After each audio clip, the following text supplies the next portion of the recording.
Tide Pod, hosted by your friendly neighborhood PhD. Hi, everyone. It's another episode of the Tide Pod, and today I'm joined by Ryan Swaynepoel, and I thought we'd have a little bit of discussion about disability and some diagnosis things, and then maybe get into some more like about hobbies and passions, things that you're involved with. So thanks for being on. I'm happy to have you. Yeah, happy to be here and link up. Like I said, I've followed you for a while and watch your podcast, and it's always good to link up with fellow MD sufferers because we're on the same level that others aren't. So it's always good to connect. Yeah, we have a level of commonality there for sure. Yeah, that's for sure. Yeah. So I thought we'd start off if you want to just kind of share, a brief story about kind of your journey and pathway so far, and then go from there. Absolutely. So yeah, I mean, I had the childhood of being young, free and carefree at a young age. Had no idea that this was in the background, ready to make itself known at a later stage. So, I was quite naive when I was young, doing sports. And it only started when I was in my early adulthood. So I was in my 20s. And, as a 20-year-old, you don't really, unless you're into sports, moving on or play football, you don't really run very much unless you're running for a bus or whatever. So I was never one of those. I was never one of those people that as an adult would run. So anyway, I was with a group of friends and we were coming home from the shops and it started to rain. So we were like, oh, let's just run back, one of those random moments that happened. And all of a sudden everyone was about 3 meters ahead of me. And it was a strange feeling because it felt like my feet were like made of concrete almost. I was a bit heavier than what I should have. And I was trying to go and it was almost like running on ice. I wasn't moving very much. And it sort of got that question mark of what's going on? Why am I different to them? And at first I thought maybe it's just because I'm not active. I'm out of shape. So thought nothing of it. And anyway, from that, I queried it with my doctor on my next appointment, just to throw it out there to see, could be anything. And that was when he decided to have a blood test because he was asking me questions. And what I thought was just normal behavior was standing out as not to him. Unless you're told something's a problem, you don't think it's a problem. Right. So, where I was struggling with things that others weren't, I thought it was just the way it is. And yeah, it was from a blood test that they found my CK levels were through the roof, which was step one of identification of further investigation. From then it was the muscle biopsy. So going through that and the waiting game of, what's next, and then the ECG, DNA, all of the tests was a worrying moment because it was kind of a rug pulled from under your feet moment. 1 minute, you're just living life, and then just from a weird event of a rain, a rainstorm became all these investigations, and that was when I was obviously told about the diagnosis of limb-girdle dysferlinopathy. So at the time it was type 2B. So being told that, it was quite a strange thing to be told that you've got this condition.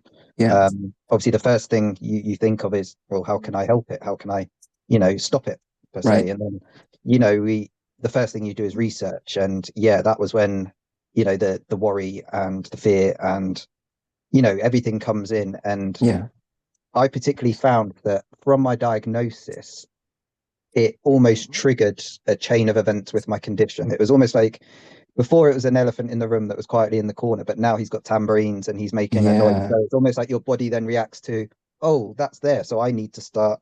Almost like you're all of a sudden you're aware of it, so it's more of a problem than when you're just like, this is part of it. Yeah. And I don't know whether it's because you're aware of the problem, so you're seeking them, or if it's that brain to body connection that almost there's something there. I think something happens. And I've spoken to a lot of people with the same condition and similar conditions, and they've all said the same thing. They don't know whether it's, obviously we know that with our conditions, stress can make it worse. Absolutely. So was it the initial stress of the diagnosis and trauma that triggered said events to progress? Yeah. So it was a hard pill to swallow, but one that I had to mentally take on. But I gave myself two options. I thought the easiest way to break it down was, do you deal with it, take it, and just not let it affect you, and just live as much keep as living. Keep living, or do I feel pissed off with the world and anger and bitterness that why me, why don't others? And I thought, no, that's a road I don't want to go down, because at the time I was with my first wife. Mhm. She already had a child when I met her, who was 9 months old, Okay. and we had a child together. So when when I put my children into the mix, my outlook would have probably been different. But I thought, no, it's not fair on them. I need them to see that no matter what, like any parent, you need to Yeah. show them that you push, you don't let anything stop you or get in your way. So that was the drive I think I had that pushed me through it at the earliest stage, to learn to Yeah. deal with it, to learn to accept it. And I found that going from walking around with the odd stumble here and there to now I need a stick Hmm. to move around. It wasn't Yeah. so much I needed the stick um, for my balance as such. Well, it was for my balance, but it wasn't I needed it to keep me upright. It was more I used it as almost like a visual guide to everyone else that, hey, I need room. Gotcha. Yeah. I've got something wrong, because I used to find when I was at that age, I used to still go out to the pub, drink, socialize with my friends. So I found that with my balance in a busy pub wasn't great. So, without the stick, if I fell and, knocked over, I would just look like, oh, he's had a few too many. And Yeah. that, I But wouldn't get as much help the stick was without the it. indicator that you needed some room, and yeah. That's it. Yeah, more And of a and and visual. Yeah. it was. And what was hard though, it's like my pride was getting dented, but then it was a safety net I needed. So it was that balance of, you know what, I need to just suck it up and go with it. Yeah. And since, using it, I actually found I had less falls. So I wasn't, putting myself into danger. People were Hmm. giving me room and understanding.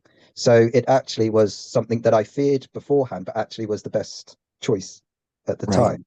Right. And from there, I went from obviously the walking stick, progressed to the double crutches, because then my balance in my legs, because it started in my knees. Hmm. I used to find that the knee muscles weren't strong enough once I unlocked my knee Are to my your legs. knees So extra like sensitive to touch or anything like that too, or was it yeah, just yeah? it was like they were so weak that I almost walked on locked knees. So my gait was kind of on that unlock, lock Mm-hmm. Hmm. motion, because my upper body, my knees didn't have enough strength to hold my upper body weight. So I used to find that that was what was keeping me on my feet in out and about. So I remained walking with the help of an aid for as long as I could. Hmm. But my problem with that was I let my stubbornness go too far. Hmm. Yeah. So I was working in I worked in school care. So I was in an after school club. I always loved working with children because, Mhm. at the time when I did get diagnosed, I was in hotel work. So I was busy bar work. You Oh, know, okay. I worked up to a duty manager level, did all the courses, and Uh-huh. it was at that point when I started struggling. I thought I really need to make a career decision here. I've got a family to look after. Yeah. I don't want to leave it too late. So I changed into another job sector of a sales rep, selling wine to merchants. And even doing that, it was a different career path, not as go go go on all the Right. time. But then it was when the weight of the case that I had to move around was impacting me. If I went to a client and there was stairs and no lift, Right. all Then you're these stuck. barriers. Yeah. Yeah. So for me, it was like all these barriers started showing up from nowhere. And again, it was one of those I need to reconsider. Right. It seems like it's So such an like adaptation, focused thing. You just keep having to reinvent ways to yeah, do things. that was it. And it's still like that now, which, as Yeah. you probably know, it's just that constant adaptation. So Hmm. yeah, that was when I came out of work, because obviously I was like, right, I don't know where to even start. I've followed school wanting to go in that direction, but now I have to go in this direction. Hmm. Now this barrier's here, I need to look for another direction. So it was a stroke of luck that I was um going to the school to pick up my son from school, and it was the teacher said, well, if ever you want to do some volunteer work, then go in. So I thought, yeah, give it a go. And do you know Yeah. what? I loved it, because it was a job that I didn't. Yeah, it's physical if you want it to be, but at the end of the day, I could still, I communicated, and it was something that just felt easy to me. Yeah. Yeah. Like it was And almost secondhand or just natural to be in that environment, kind of. yeah, And because yeah. I was a dad at home, and so I just took that into the work role. And So that yeah, energy level I find is so good. Being around yeah, younger kids and everything, it keeps you kind of going, I feel like. it does. It's the endorphins of the mental Hmm. stimulation that's great, and it's they're so inquisitive with their questioning Hmm. that they actually ask better questions than adults. And As they're far not as so judgmental. no, but they're Yeah. to the point, and they actually think things through, and it's they almost don't cushion the blow, which sometimes is a great way to be, because some people don't ask the right questions of fear of what's, offending. Yeah. Yeah. Sometimes you just need the brutal answer. Just, yeah, exactly. Just straight up how it is. Yeah, that's Yeah. it. Don't butter the edges, and that's it. Give it as it is. So yeah, from that I was in the school working with two crutches. Yeah, it was a dangerous environment at the time because children were darting left, right, and center, and I was using one of those perching stools Oh, okay. to give me independence, because the problem was I was finding was I didn't have the strength again in my legs to get off a normal chair Mhm. without the armrests or the support or a higher level. So that was when I needed almost, the chair at work to help me do my job. Yeah. So I was relying on that a lot, and I found that my balance over time was getting worse and worse. And And that's the hard part about younger kids too. Also, they don't really understand that the no, slightest thing could, lead to you falling or worse. that So was it. And yeah. it was the tap on the back of the leg or a Oh knock, wow. Yeah. to get your attention. Quick look at this. And that was when I was thinking, right, I need to start thinking things through more. And there was the obstructions of toys on the floor. Oh It was man. like, Home Alone house sometimes. Exactly. Yeah. Like my nephew, like he's about 4 years old, and I've had such a Oh hard yeah. time, because I leave the joystick on so I can just drive, but he is so deceptively strong. He grabs the joystick, and I'm just like, Yeah. oh man, I got to think It's this through a different way. it's the heart drop moment where you move and you're like, I didn't move me. Yeah. And Yeah. you have to Exactly. grab the control and realize, okay, I've nearly taken out four kids that are playing in front of me due to Yeah. this child wanting to have a go at the joystick. So it was a Hmm. lot to take on. And, my family was growing at home. At that point, I had three children, Hmm. three boys. So, it was busy, busy. And then, yeah, from there, life felt okay. I had a breakdown of my first marriage, ended Hmm. up moving back to my hometown and moved into my mother's house. And then from there, I used to visit my three boys, and Hmm. there was a breakdown in communication and family situations. So I ended up going for custody for the children, and that took a long, huge toll on Mm. the condition. Yeah. It was a lot of psychological warfare for me to consider, because obviously going through the courts was difficult when what was being used against me was my condition and the fact that, can he look after them later on and things Hmm. like that. So Hmm. it was a lot to process, maintaining my work life and having that as well. So it was a huge juggling act, shall I say. Yeah, that's exactly what I was thinking. To get through it, but at the same time show to your kids that you can get through stuff. So it was almost I had to fight my own word, you Hmm. know, and we Hmm. know ourselves, we're our worst nightmare for that. And Yeah. yeah, it ended up that I did end up winning and gaining custody of my three children. Uh-huh. So I was now a single parent with three children. More I juggling. ended up Yeah, so I ended up getting a job in a nursery, and so I ended up going from the volunteering to full-time job, going through online training at home Mhm. whilst maintaining the school pickups, drop-offs. So it was like, again, it was difficult when my body was telling me to slow down, yet life didn't give me that choice. It was like And the equal and opposite, direction. Yeah, I feel yeah, that. and it was almost I was pushing myself too much and put myself in too many vulnerable situations at that point. And I went down the dating route, and that Mm. was a whole ball game of fun. Yeah, that's a Because marathon topic by itself. because it was difficult when I didn't know how to approach it, because it was through online dating that I Mm. I was going through the process. So it was almost testing the waters of, do I be honest off the bat and scare them Yeah, off because they will Google this condition and not and they're me gone after that. yeah, and Yeah. and almost, I got ghosted a lot. And also, it was meeting them in person. I almost didn't want to be perceived as a catfish. Right. So it's a tough one to find the medium to almost get them to see you for you, yet not Yeah.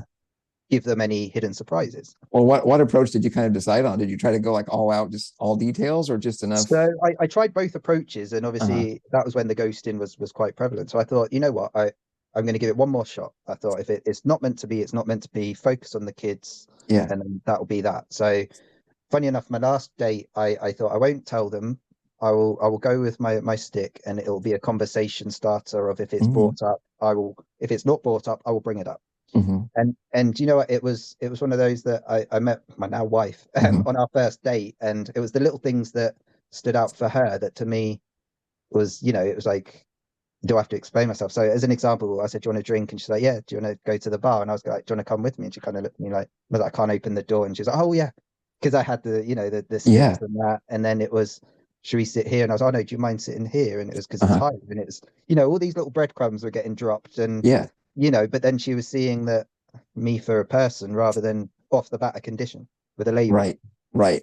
And then, she asked, do you mind, well, why have you got the stick? And then that was when obviously I opened up that conversation. But instead of a conversation where she could then see the worst case scenarios coming through me Hmm. and what I perceived of the condition. And, I didn't lie. I said, I have no idea where this is going to go. It could be a wheelchair. It could not. I have no Yeah. idea. I was very honest. And yeah, from that, we kind of clicked. And then I got the call back and it was, oh my God, This it is it something that could works. work. Yeah. Something's happening here. Because she had two children, boys from a Mm. previous relationship as well, and we were Mhm. kind of similar in that respect. Yeah. And and so we had the common ground and the connection of so much without my health being at the forefront. Yeah. And we had a second date and the third, and before we knew it, things were moving forward, and Hmm. we ended up becoming a family of six, or Yeah. eight for all of us, because she had the two, I had the three, so that's five boys, including ourselves. Hmm. And things went really quick. Um, we ended up getting engaged a year later from meeting. Hmm. From then, a year later after that, we got married. She was pregnant at the time of the wedding with our child together because we both had separate children from split relationships, that we Yeah. had the whole talk of we kind of want a child of our own together. Right. Yeah. Makes Things were total moving sense. forward, but it was one of these conversations that I kind of knew that I'm not going to be the active father I was back then now, because my Hmm. condition at that point, as years went on, was progressing quite a bit. My legs and balance was unstable. So yeah, it was one of those choices of, what, if we don't do it now, it will be a choice that we won't be able to have again and Mm. not be as Later. enjoyed. So that was when we decided, and things moved on from there. And yeah, we had our family of six children, and at the time life was great. My legs were still getting worse, and yeah, it my journey. I put that journey was a rocky trek, shall I say? Lots of Definitely. ups, lots of downs. And it was from an accident at work where I said that I was pushing myself, and I forgot about it. Hmm. And basically the inevitable happened, what you said, that I was in the computer room and a child was on, the office chairs with they might have a bracket of six or eight wheels. Yeah. The one that has, yeah, it just rolls around and has those down at the That's bottom. the Yeah. one. Yep. So there was loads of those in the room, and one child Oh, yeah. literally, as I was walking, just caught my foot like that, and I stumbled, and the problem was where I fell on my hip on my side onto another Mm. leg. Hmm. And at the time, I thought, okay, I've fallen out, I'm really bruised. Let me get Yeah. up on the chair. And obviously the staff members came in, and as they lifted me onto I was like, I knew something was up. I was Mm. like, something's wrong. I could feel the coldness setting in, and I was getting delirious, and I was like, you need to call my wife. Something's up. Right. This happened at 4 p.m. On a work shift. My wife came straight away, picked me up in the car. The way I was carried to the car and dropped in, I screamed, because it was every time I seemed to have moved down or up, back down, it was excruciating pain. And I thought, something's not right here.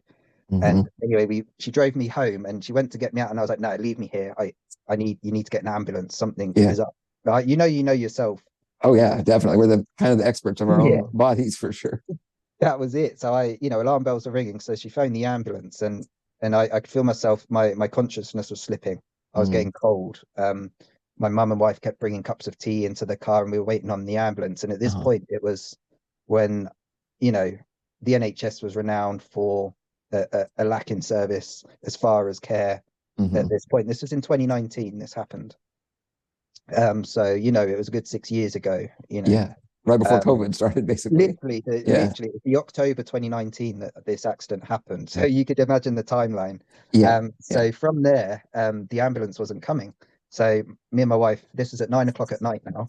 So without pain relief or anything, I was sat in the car crippled from 4 p.m. to 9. So a good 5 hours And anyway, she drove me to the local A&E. Mhm. We arrived, and this is where she was like, "What do I do? How do I get you in there, out the car?" So she went in, got one of the porters with the wheelchair, Uh-huh. come out, and obviously this guy, the communication and language was lacking between me and him. He didn't understand the fact of me saying I have a condition. I'm not strong like anyone And it's not physically like he had able. any training with someone with No, MD or experience. Yeah. exactly that. You're spot on. And I just looked like, I was sat in a car in pain. So he picked me up, but where he dropped me from a height onto this wheelchair, Hmm. I scream like I've never felt a pain as like that in my life, where Yeah. I almost sounded like an animal in caught in a trap. It was that feral roar, shall Right. I say? That level And of pain. Yeah. yeah, and that was when the rest was a blur. But I remember going into the hospital and having an X-ray. The doctor was pretty much quite blasé, and we'll just give you a standard X-ray, see what's going on. Hmm. And I remember when he came back in the room, his face was the same color as mine as far as the blood drained. He looked at me and said, "You have a serious fracture of the femur. We need Yeah. to get a nerve block in straight away." And then before I knew it, rush team, it was almost okay. Now you're acting. Yeah. And Yeah. I was laid up in hospital for about 2 weeks after hip surgery, where Hmm. they put 3 pins into my right hip Hmm. to keep it upright. Obviously, the talk of my condition was the doctors and specialists came in and got involved, and they said to me, "You're going to be in a wheelchair from now on." By the looks of things, I very much doubt you'll recover So that from this. advanced your progression just like Like tenfold, that, probably. Yeah. yeah. Due to my stubbornness and pushing too Mhm. much, it was one of those things that I feared that had finally happened. And Yeah. that was when I had to, think, right, okay, this is my life was literally flipped like that. Right. Independence was taken. It was like I say, the first journey of my condition was the rocky trek, and this Yeah. one was I fell off the cliff. Yeah. It was That almost fits. like, Yeah. it was like, wow, okay. So from that, with my sheer determination and what I've learned to do with my mental power and strength up to this point, I Mhm. thought I'm not going to give up now. I didn't Right. up to this point, and I thought I'm going to give myself this challenge. I'm going to let prove these doctors wrong that I can get back on my feet. I Yeah. will do this, even if I don't. I've tried, Right. and Right. and this is something I wanted my kids again to learn. You have to keep trying until you can't.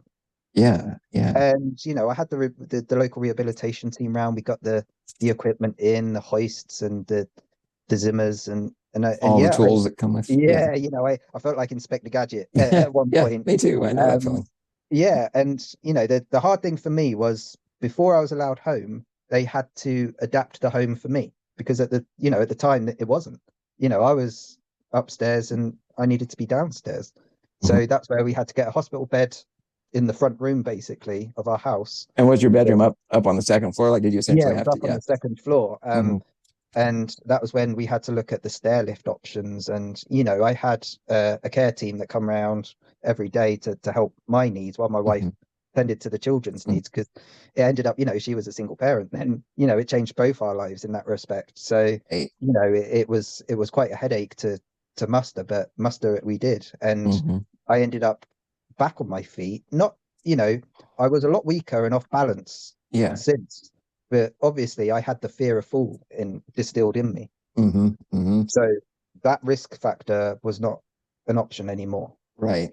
And So you always have that in the back of your mind now, that if that happens. So extra vigilance, extra caution. that's it. Yeah. And Yeah. that's the thing. And it's like what happened before, I could do more damage or who knows. So I did it with caution. And from then, that was when COVID hit, like you say, Yeah. and lockdown happened. And yeah, it was a tough one because where the government made us all feel like we were made of glass with their shielding Hmm. rituals, being in a busy family home, having kids going to school, and before the isolation, and my wife still having to go to the shop, Hmm. it sent my mental health through the roof, if I was honest. Yeah. Because it was almost the fear of one of my loved ones can bring something back. The fear that we Absolutely. all lived with at that time. And that was something that I didn't expect was the Yeah. mental. Because I was always so strong mentally, with this condition. And Right. once that slipped, it was, well, okay. I mean, you can only take, so many layers of stress and anxiety stacking before it's just Yeah. overboard. Yeah. That's it. And it's how you deal with that and the aftermath. And yeah, from that, I think was when my arm muscles started getting affected. Like I say, stress seems to give, Accelerate. yeah, almost skip 3 chapters of the book. But, That's exactly right.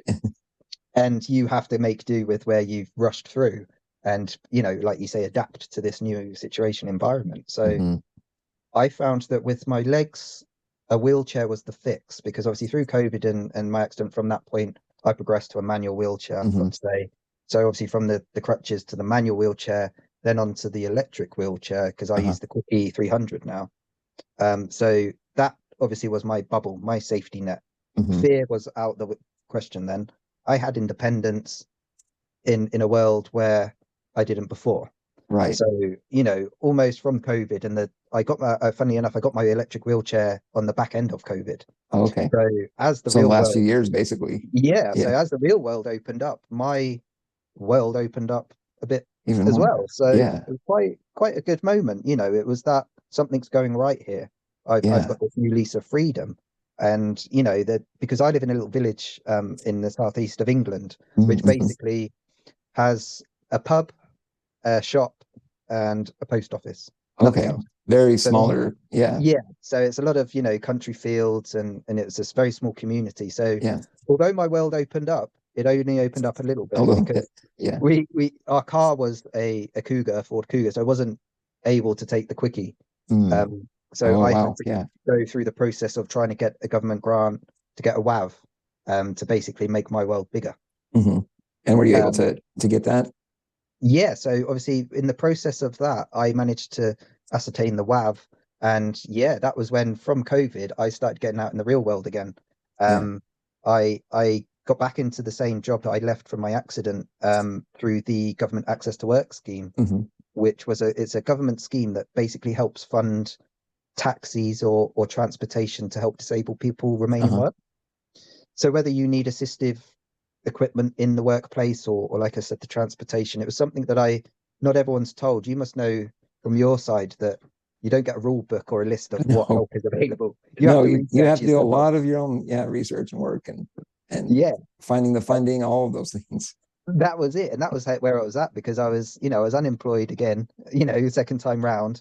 Yeah. And, the cabin fever sets in. You start feeling like you have no purpose. You feel like you need to do something. Hmm. Yeah. And that was when I ended up going back to work in my wheelchair Yeah. using taxi services. And so again, it's about remaining independent and not being unsafe in doing so. Right. Right. You Or learn more and more how to manage and, I mean, you find that balance where you have still as much independence as you can, but then you're looking out for, you and then those around you obviously too. So, yeah, and that's yeah. it. And it's almost like, not being unrealistic, but giving Yeah. yourself a break and a challenge at the same time. It's one of those things that it's like you say, it constantly adapts. So you're having to adapt to your own mental and physical self.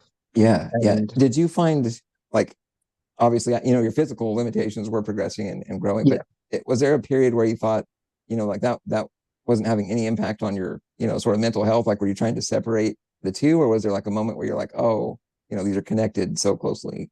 it was recently, like I say, it's only been the last, I'd say 2 years that Yeah. my mental health has been pushed to its limit due to my upper body physical strength going. Because the way I found it was a wheelchair fixes your lower legs. It helps you move. So Mhm. that in itself is, I wouldn't say a fix. You know what I'm trying to say. It does the job that is needed to do. Yeah. Yeah. I mean, it becomes your legs for sure. Yeah, It's like that's it's an that's how you extension of travel. that. Yeah. Yeah. Um, but when my arms went, it was almost, what help is there for that? And Yeah. and it's the over time and the adjusting your ways to remain independent, yet not tapping out too early and asking for help, and then Yeah. that help becomes routine. So stuff that you probably can do, you're not allowing yourself to do. Right. Makes sense. So it was a case of trying, but not pushing myself to that mental stress and anger mode where you're throwing stuff across the room because it's not doing what you want it to do. But at the Right. same time, you want to have to trial and error in order to relearn a new way of doing things. Yeah. Yeah. And it was that in itself that took the major impact on my mental health because it was almost the things that made me was getting taken away. Right. And I because mean, I you can have done. only, I mean, you have so many that are taken away, then I Yeah, mean, your independence is just completely out the window, I feel like. yeah. So yeah. I find with your with your arms, and it changes who makes you who, because Mm, the tasks that you do independently. Okay, a few examples is I used to style my own beard and comb and set my mustache. I used to shower myself. I mhm. used to pick my own clothes and try on and take off. And it was almost like it takes away your identity, because you start feeling like a patient rather than a Right. person. Right. And it's that battle in your own head that's tough, And then it because becomes impossible to separate the two. I mean, you can't, that's it. there's no escape really. No. And I Yeah. never knew that before. And it was until I actually had to deal with it myself that I realized that, wow, where you think you've got it in the bag, it's Right. another ball game. Yeah. And that's where I've been trying to fight right now, where I've managed to get myself some assistive equipment as far as an arm support, Yeah. um, to help me retain some independence of eating a meal, because I was getting to the point where I was ending up avoiding going out into a restaurant, because I thought that people will be looking at me and seeing how, it's trying to put your face to the food rather than food to your Right. face. Right. And then it It's becomes more like the, instead of socializing or visiting and enjoying it, you're just like, so fighting with your food to try to eat. And, yeah, and then for me, I yeah, remember I was always slower, because I had yeah, to try to move my arm in just the right place. And yeah, yeah, I totally get what you're yeah. saying on And that it was a one. battle between a hot meal, but you're out of breath by, it's almost like an hour-long gym workout, Yes. or a cold meal where you're still able to strike a conversation. Yeah. Or even It's just like go that. to the drinks instead and not even, Yeah, not even get food. Yeah. yeah. It was the liquid diet, and that's what you Yeah. found. It was the easier options were being played a lot more at this Yeah. point.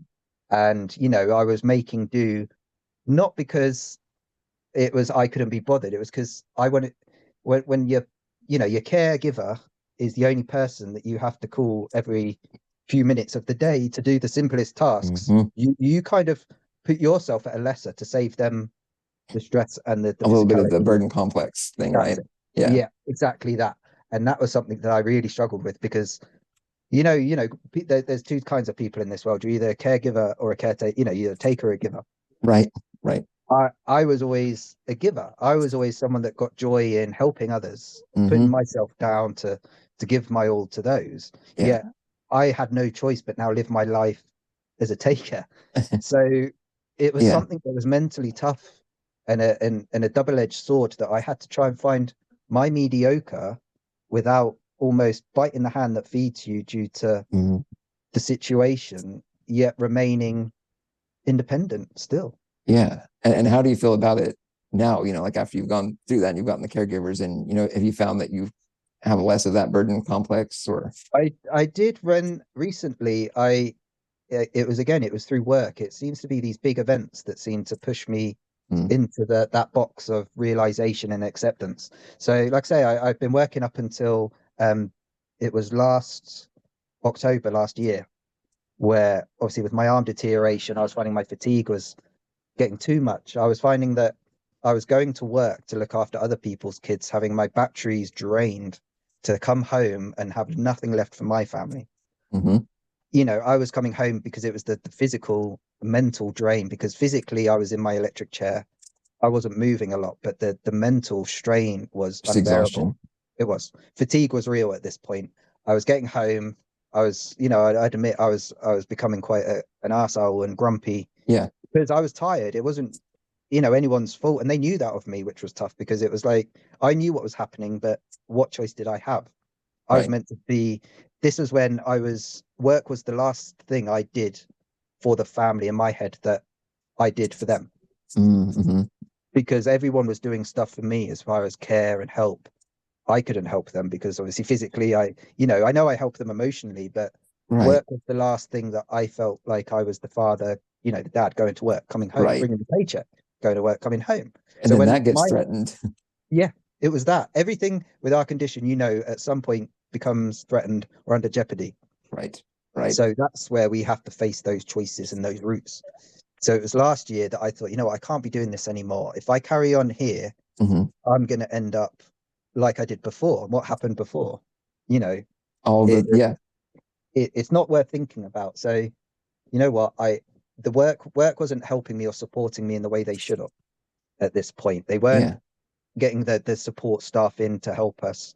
You know, I was just a number at that point. I wasn't Right. used as someone that was basically pushing themselves for others' benefit. You get what I'm Right. trying to say? Oh yeah. Yeah. Um, And were and they just sort of acted like it was not important to them to try to accommodate or help you, you know, complete your job? Like, no, yeah. and the problem that I found was they almost used me to their advantage when Mm, Ofsted, I don't know if you know about it, it's the agency that comes into schools and checks and regulates, are you doing this correct? All the, you know, the legal side, checking the and policies and that's it. compliance. Yeah. Yeah. And I used to find that I was used as the wheelchair guy, you know, Mm, ticking yeah. box. But when I needed the support to help me remain that when they weren't in to do the checks, was I wasn't getting it. Mhm. So I kind of felt like I'm being used here, you know, Right. Right. where's my help and support? And again, it got to that point where I last year I made that decision of, you know what, I need to take time out for me. My family comes Right. first. Well, in the end, I mean, I that's pushed it. yeah. You know when you've tried as far as you could to remain, you know, just trying to do your best, Hmm. you Yeah. know, whether it's working, whether it's, you know, studying, whatever it be in your life, you once you lose that control, you feel like Hmm. that's it. So from doing that, it it helped get rid of that stress, Yeah.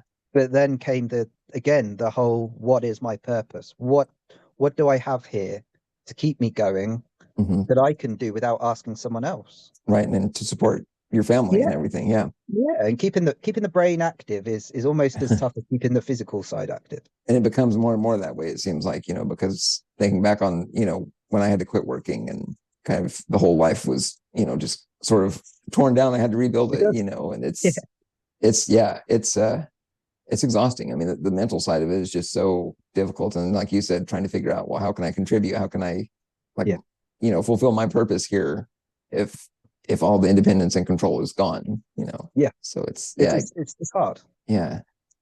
Do and I bet you you probably found that socially, your social circle gets smaller in turn oh as well. it's so interesting to think about too, you know, because I got to the point, like you said, where I was putting so much into the job and trying to make that work and get places on time with my caregiver transports. And I mean, so like you're in that just Mm, go world, and then all of a yeah, sudden you're, you know, like your life kind of reaches in and is like, nope, we're shutting you down. You got to yeah, reset this whole thing, you know, yeah, and it's hard, you know. And I found that the social circle, you know, you have your work environment, and that had become sort of all the social yeah. interaction I had, you know, because the That's it. time constraints. And then, you know, I was trying to finish my dissertation, and typing was Mm, becoming more and more difficult, you know. So it was just, yeah, it was all happening right before COVID for me too. You know, like I got my mm. PhD and I took a break, and then I Oh wow, started a postdoc position, and I was like, the burnout's still there, you know. it is. And then the pandemic hit, and that just sent everything through the roof, you know. And so yeah, like when you're talking about these big events, going into the hospital and,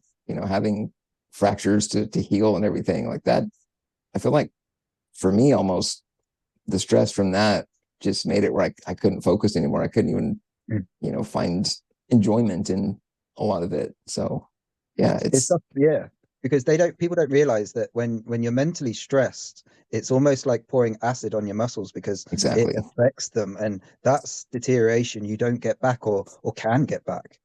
right. And this is where the stresses of the non-support, whether it be in work, friendships, government help, just in Yeah. the real world with someone blocking your disabled bay and having a go, people don't realize. Like I kind of, it was difficult for others not in our situation to understand it mentally. So the Yeah. way I explain my conditions is breaking it down into a visual ideology that they can go, wow. Or sometimes it could be quite an eye opener, but they Mhm. get it. And it's like that, what I've just explained about every time someone stresses at you, that it's like they take away a piece of your muscle. So if you could imagine, if you drop a plate of chips on the floor and there's a flock of seagulls, before you know it, there's nothing left No, and not even the everyone's gone. smallest crumb. Yeah. Yeah, everyone's gone and stripped it, and you're left then to pick up what's left of you. And it's that connecting with people like you that Hmm. get it,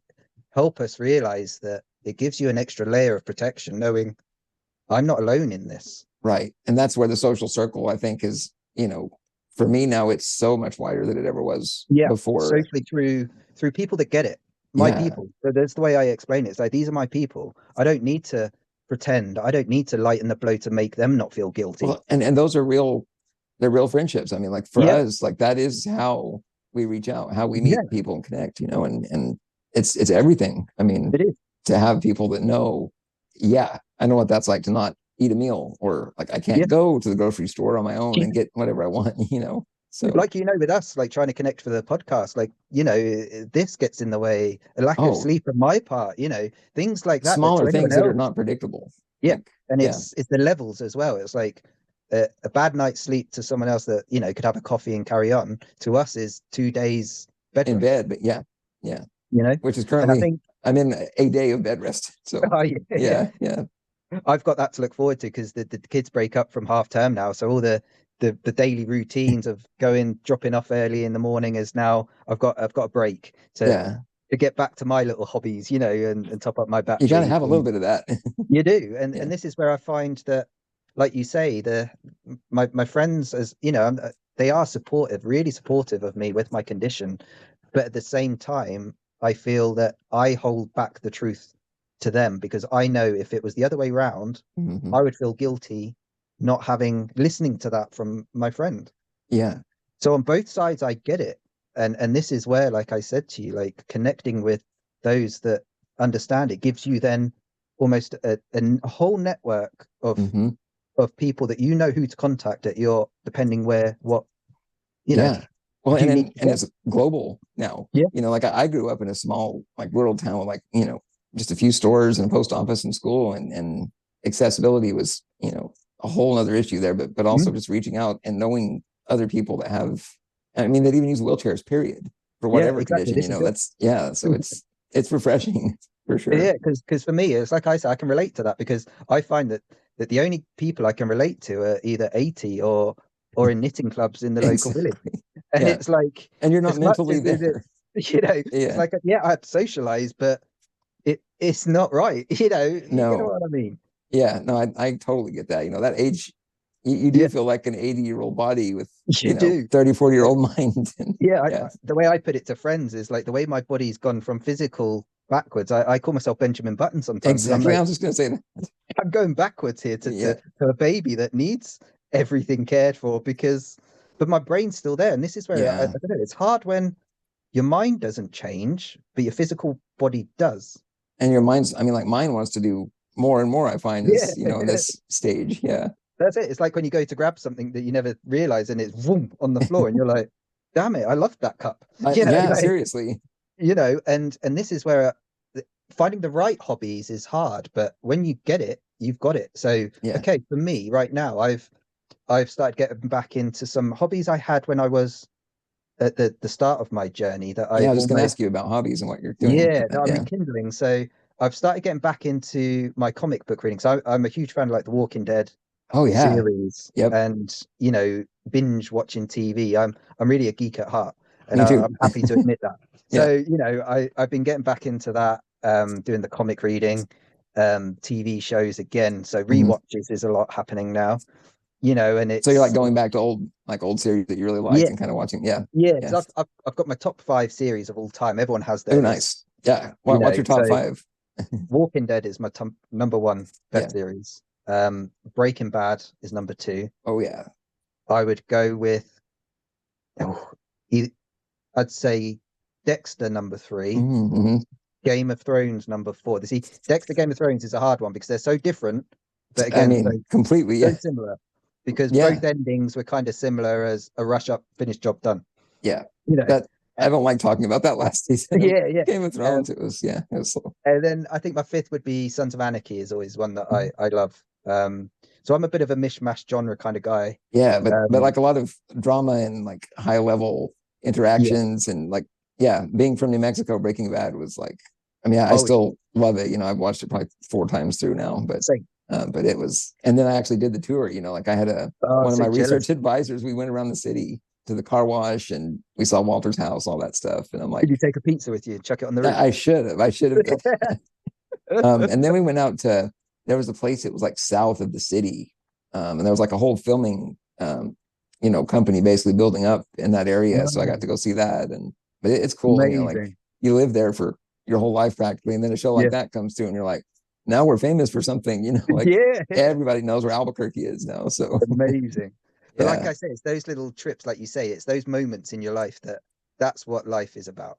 And yeah, that's something that actually that I feel that I can do now without the stress and commitment of work. You get what I exactly. mean? Oh yeah, Enjoying totally. life. It's the way I say it to my friends is I've retired early. I mean, there's nothing wrong with that. And retirement doesn't mean quitting everything. It No. means you're essentially just pivoting to where your focus, is Yeah. now. And yeah, It's like my mum's recently retired and she's basically on the same soul searching life journey that I am, mm, just differently. yeah. But that So also, yeah, do you find that helps you kind of relate though to your mom as well? Like, is there a it stronger does. connection Yeah. there in a way? Yeah, And I'm actually spending more time with her than what I did before because obviously with work commitments, it was trying to find knuckle down the same time, like you say, with yeah, life commitments and having that. So now it's weirdly without, I my social circle is almost getting bigger with the right mhm. people that I have, you know, didn't have not that I didn't have time for, but life didn't give me time for, should we say. Exactly, exactly. So yeah, it's starting to do that again. Like I say, living is 2025's word for me. I That's found perfect. because I came off the back burner last year of coming out of work, not doing, cabin fever hitting. This Yeah. winter was the worst winter I think in the UK we've had as far as being wet and cold. So you're indoors even more probably than what you were before. Yeah. Yeah. So that's when obviously, you're trying to find hobbies, but you don't know what you're doing. So And getting outside is, I mean, that I've found that really helps. And when you have weeks though does where it's just rain, weather, and you can't, it does something to you. You're not. it does. And I'm I not think where myself then. yeah, and I found that it's that battle of do I wrap up with layers and be warm, but then I restrict my arm movement, Then you can't so I'm operate less your chair. warm. Yeah, Yeah. yeah. Or do you go and you're freezing, and then once it's in your bones, that's it. You're Or do I cold for the restart day. Game of Thrones and just like call it a Yeah, day? exactly. Yeah, Yeah. Just keep occupied. Keep the yep. brain busy, and you won't See, feel that's it. that's the thing too, is keeping. I feel like keeping mentally engaged and distracted. Yeah, And, it helps. it does massively. It keeps the pains away because when you stop, it's enough for your brain to say you're in pain. Don't forget. Mhm. And oh yeah, and then those signals connect. It's a strange one. And then you start noticing all these little things that are irritating to you instead of, Yeah. And yep, it's the yep, niggle at the back of your neck and your back. I knew that was there, but now it's there. exactly. And like there's an itch Yeah. you can't reach to scratch it, and then you're like, Oh, oh no. do you know what? This is something I actually had a list. I don't know if you do similar. I know a few people do. It's the list I miss, things I miss. Okay. Yeah. And I've got the most random things on there, and one of them is tending to a scratch. Well, it's not Now, random to me. I'll tell you that much. yeah. Yeah. So it's like for me, it's like you almost have to just learn to just get through it. It gets to that point, doesn't it, where it feels like bugs are crawling on you, and Oh, it's a strange feeling because you have to just let it run its course. It's like being on I'm a Celebrity or Fear, you the can get so celebrity paranoid. programs. Yeah, Yeah. and it's that, and it's learning mentally to just deal with it differently.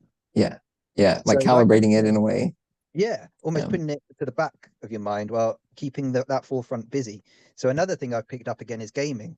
I used to do a lot of Xbox gaming Yeah. Same here. growing up, and when you leave it and go back to it, you realize age has kicked in. Games Yeah. aren't as simple as they used to be. No, they're not.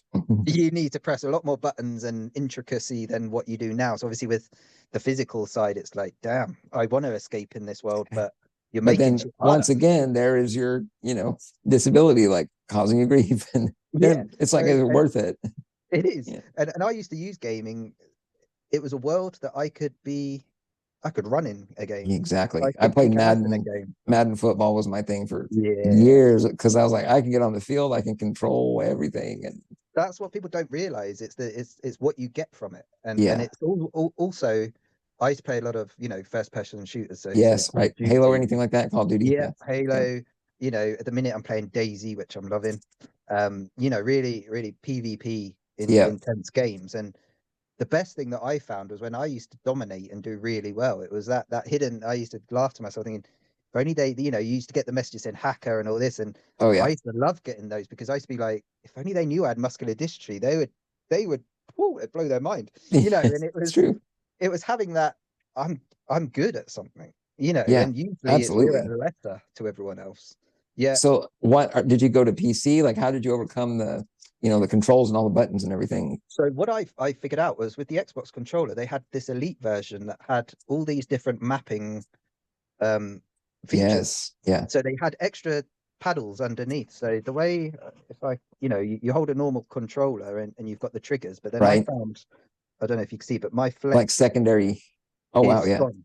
Yeah. So I can't Can't like press everyone else. enough. Yeah. Yeah, I was always a few seconds later to the guy, so I was always the loser in that respect. I feel So what that. I found was I could map this, give them their due. Microsoft are very good at accessibility range for gaming controls and Yeah. things like that. So when I got this Elite controller, it almost for everyone else it gives them the advantage in Yeah. gaming. Yeah. For me, it put me at that level peg You're right at again. that same playing field as Yeah, yeah. Yeah. and I found that it was a bit more, quicker the draw rather than a 5 second head start for them Yeah. type Yeah. feeling. But you know And what? When yeah, you're on that level playing field though, it feels so good to be able to compete and it like is. yeah. It's Yeah, like you say, that's it's a virtual escape. It's a world we can escape where we don't have fear of being different. right. Right. And I think And having that escape is really a powerful thing when you it can have is. it. Yeah. And like you say, it not only gives you that boost mentally, but it keeps you occupied. It makes you feel like, you're living, but in a world that is Yeah. built for you, that And you can it's control. not like wasting time. It's not, No, it's not laziness. no. It's so much, it's not that at all.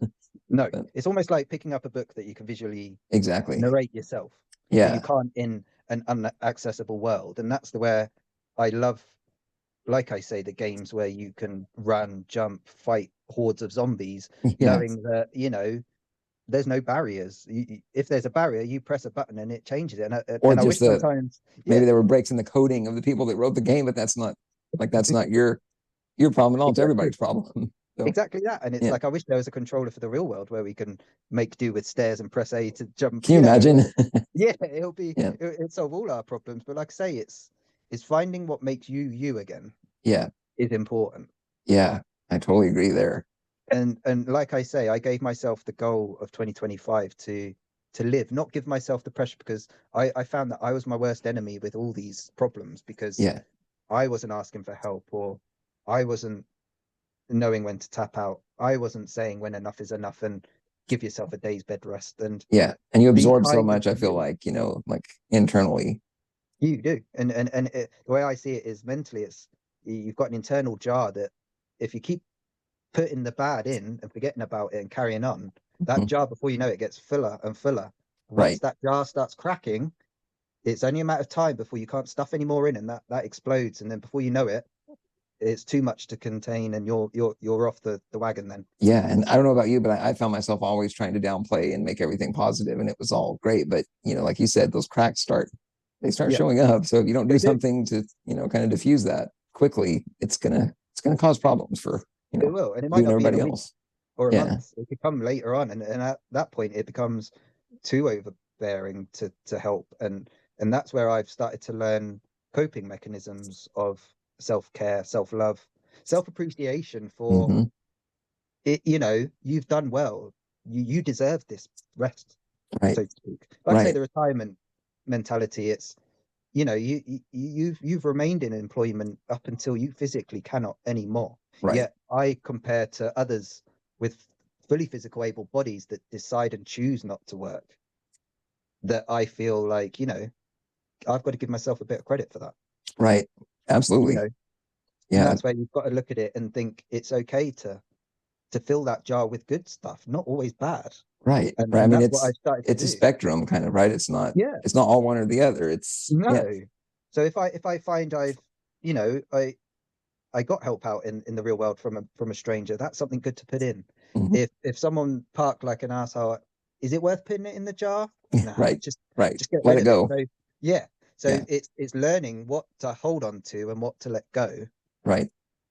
to then give yourself a challenge to move forward. So like I say, 2025, that's my goal, is Yeah. to find not only past things that you used to enjoy, but try and find new things you didn't know you enjoy.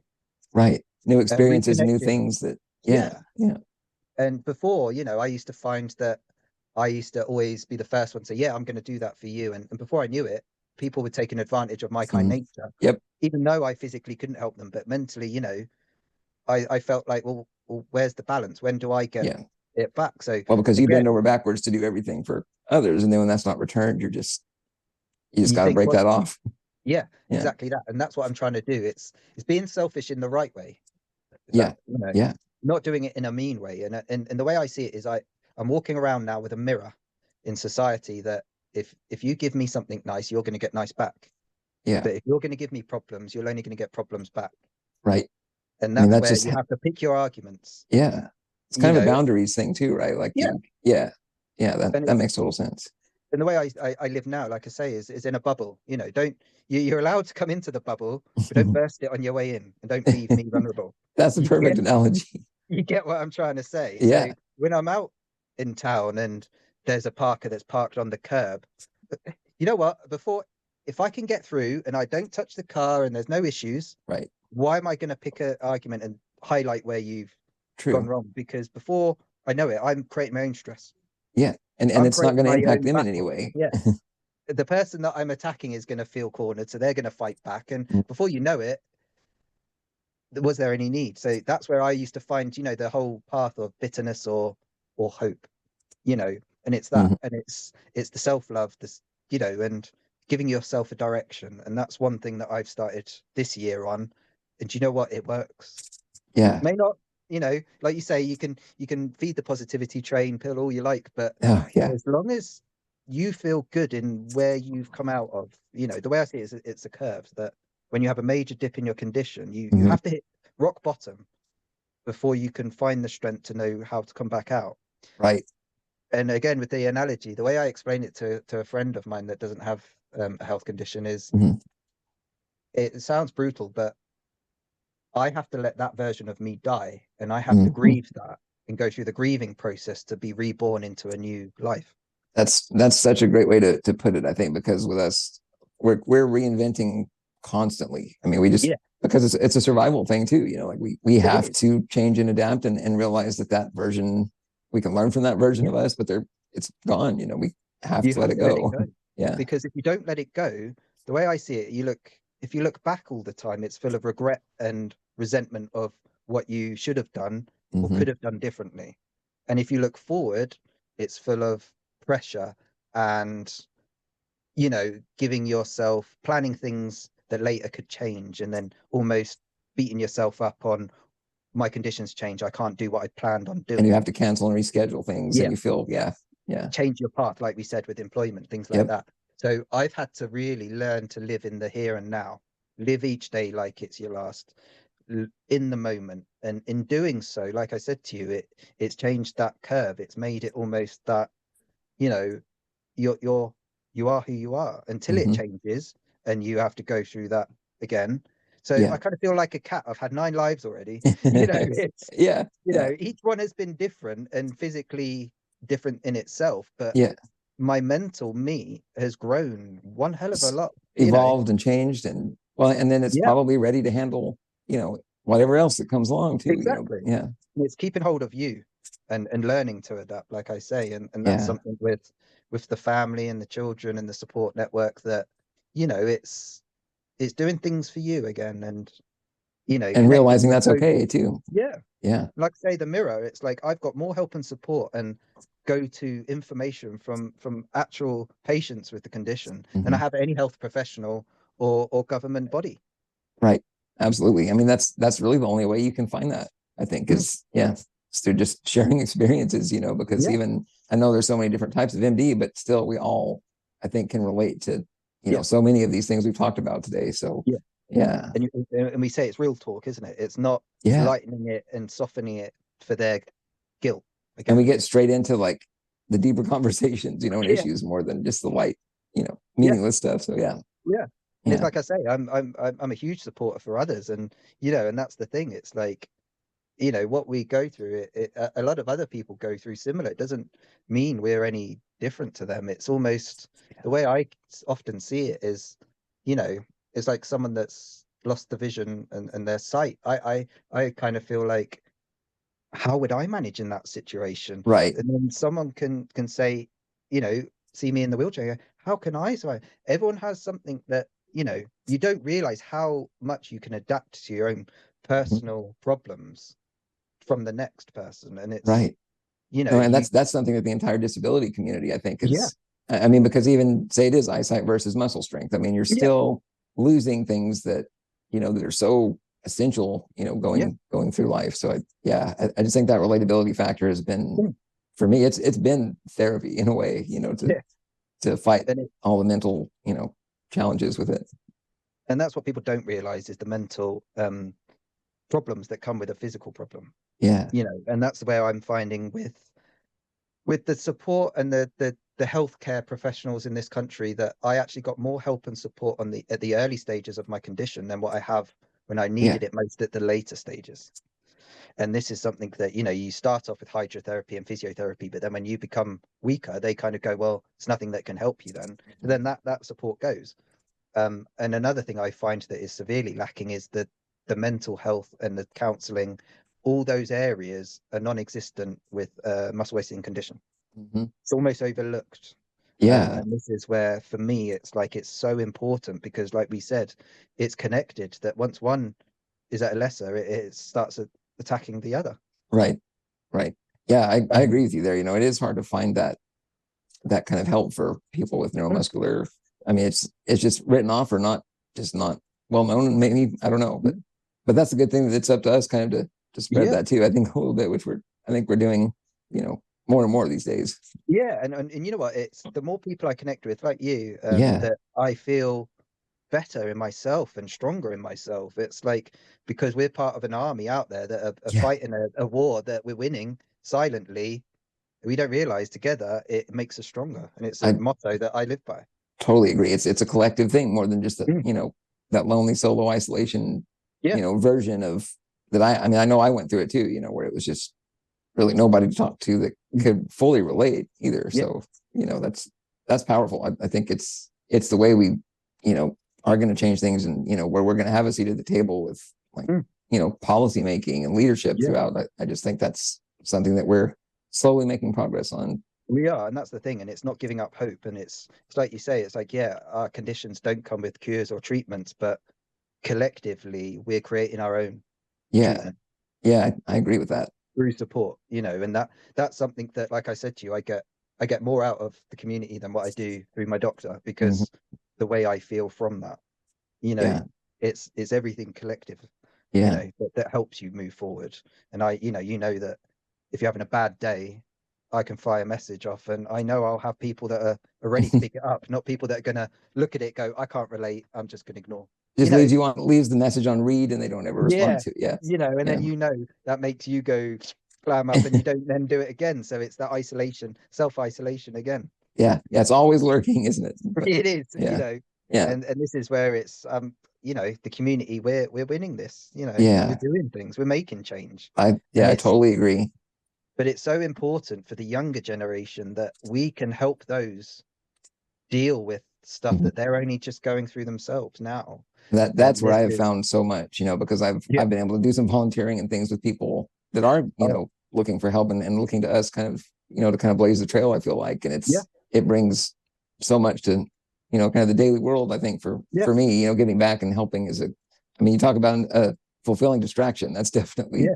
That is one. it. But And the yeah, way I say it is it's like a job that we're given that we're paid with pride, you know, and it's yeah. that we've helped support someone. And I don't know if you find it that I get a lot of messages through social media from parents of children with it, asking I've for gotten a few. questions. Yeah. Yeah. And it's something that I really do take the time and effort to really help these people because I Hmm. remember how I felt being having no area Yeah. or questions or answers. I had to find the answers and things myself.